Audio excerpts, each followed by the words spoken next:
앞서 전 PPT 보기 전에 앞서 이제 좀 여러 가지 좀 사실과 다른 이야기들을 민주당 의원들이 하고 계셔서 한번 이 부분을 바로잡기 위해서 여쭤볼게요.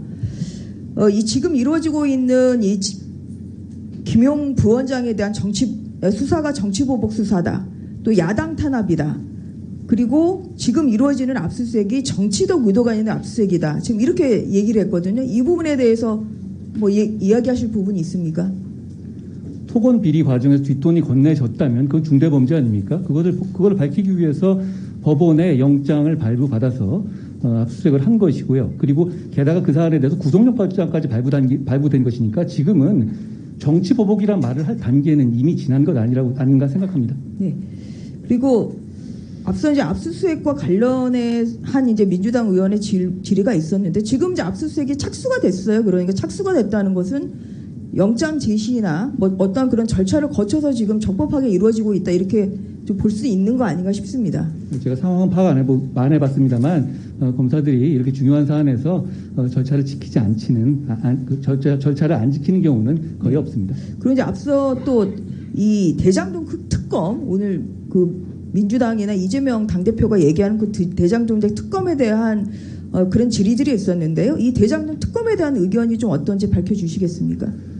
저는 특검은 수사가 미진하거나 수사가 잘 안 될 때 하는 것이라고 알고 있습니다. 수사가 성과가 나니까 특검을 하겠다고 하는 것은 저는 국민들께서 쉽게 수긍하기 어렵다고 생각합니다. 네. 그 법원 행정처장께 잠깐 요거만 좀 여쭤볼게요. 그 일반적으로 구속영장 발부 기준이 어떻게 되죠? 법문에 써 있는 것처럼 일단 그 죄를 지었다라고 의심할 만한 상당한 이유가 있다는 것이 이제 전제가 돼야 될 것 같고요. 그다음에 그 출석과 관련돼서는 도망 및 도망의 염려가 있는 경우랄지 향후 형사 절차의 적성성, 위험성과 관련돼서는 증거 인멸의 우려가 있는 것들이 갖춰졌을 경우에 이제 발부가 이제 그래서 지난 주말에 김용 부원장 그리고 또 서욱 전 국방부 장관 김홍희 전 경찰청장에 대한 영장 구속영장이 발부가 됐는데요. 그것은 결국은 검찰이 제출한 이러한 수사 기록을 볼 때 범죄가 소명이 됐다고 보기 때문에 영장이 발부가 됐다 이렇게 판단할 수 있을 것 같습니다. PPT 보고 좀 여쭤보겠습니다. 제가 이제 장관께 좀 여쭤볼 거는 뭐냐면 여기 보면은 이제 민주당에서는 계속 이 유동규 씨에 대한 회유 이야기를 하고 있거든요. 그런데 오늘 언론 보도에 따르면 이것은 지금 검찰에서 회유를 좀 하고 있는 것은 그거 없는 것이고 오히려 관계자, 민주당 측 관계자가 오히려 지금 회유를 하고 있다. 지금 이런 보도가 나와 있어서 좀 이 부분에 대해서도 좀 밝힐 필요가 있다 이렇게 생각을 합니다. 보면은 장관님, 그러니까 제가 지금 파악하기로는 이 해당 변호사는 그 유동규 씨가 별건으로 지금 재판받고 있는 위례 신도시 사건이 있는데요. 이 사건, 이 형사 재판 사건의 변호인입니다. 이 전모 씨라는 분인데요. 이분의 경력을 보면 더불어민주당의 참 좋은 지방정부위원회 정책자문위원을 했고요. 그리고 대통령 비서실의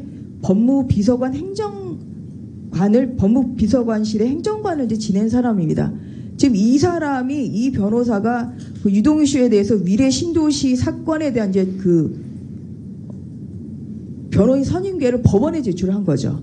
그런데 이분이 지금 이 건 지금 진행되고 있는 이 불법 자금 수사 사건은 지금 별건 아니겠습니까?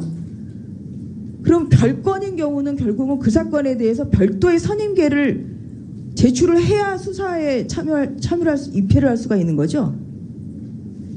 사건별로 선임계를 내게 되어 있습니다. 네, 그러니까 이 전모 변호사라는 사람은 지금 유동규 씨의 이 불법 정치 자금 수수에 대해서는 선계를 낸 사람이 아니에요. 그렇기 때문에 검찰에서도 당연히 이것은 거부하는 것이 맞고 유동규 씨도 지금 이 부분에 대해서 거절을 했기 때문에 이렇기 때문에 그냥 변호인 입회 없이 지금 수사가 이루어졌다는 거거든요.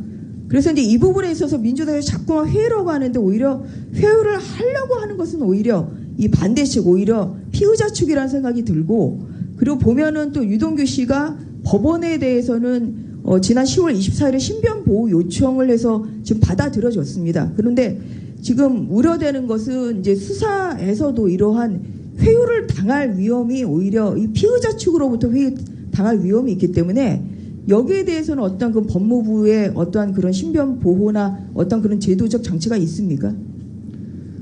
제가 구체적인 사안에 대해서 말씀드린 것은 그렇습니다만 일반론을 말씀드리자면 수사가 이런 대형 부정부패 수사 같은 경우는 단순하게 진술에만 의존하지는 않습니다. 그렇기 때문에 객관적 증거를 잘 모아서 검찰이 적정하게 잘 수사할 것이라고 생각합니다.